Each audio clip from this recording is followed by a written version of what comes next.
Nakuna ng larawan ng ilang preso ng Manila Police District na nakakadena. Paliwanag ng MPD, kinadena ang mga preso dahil pawang mapanganib daw ang mga ito. May news to go si Jay Sabale. Jay.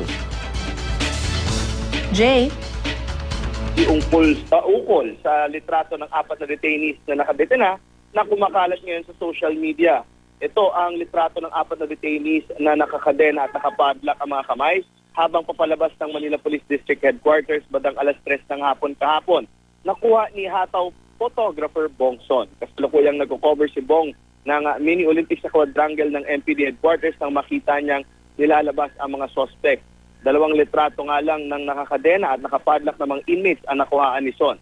Ayon sa mga pulis, ang mga suspect ay mga detainees sa kanilang headquarters at nililipat na sa may Manila City Jail bunsod ng court order.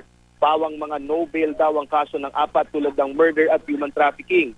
Ayon kay SPO4 Roberto Cleope, jailer at 10 taon ng pulis, hindi raw maltreatment ng preso ang ginawa. Bagkus ito ay may basehan at kinakailangan gawin lalo't no bail ang kaso ng 4.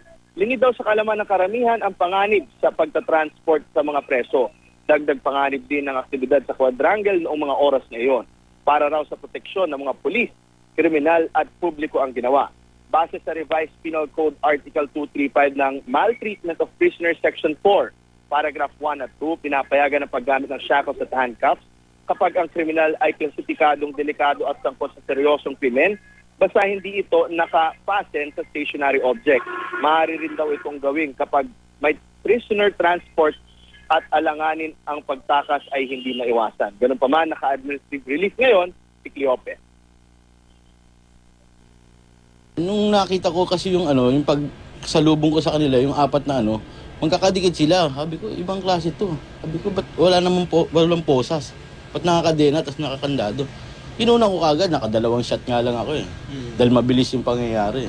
Ang biyasihan ko, kasi mula ng mga previous years na nangyayari na mga pang-aagaw ng mga preso sa pulis at nahuhumahantong sa kamatayan nila, yun ang isa-isa iniiwasan ko.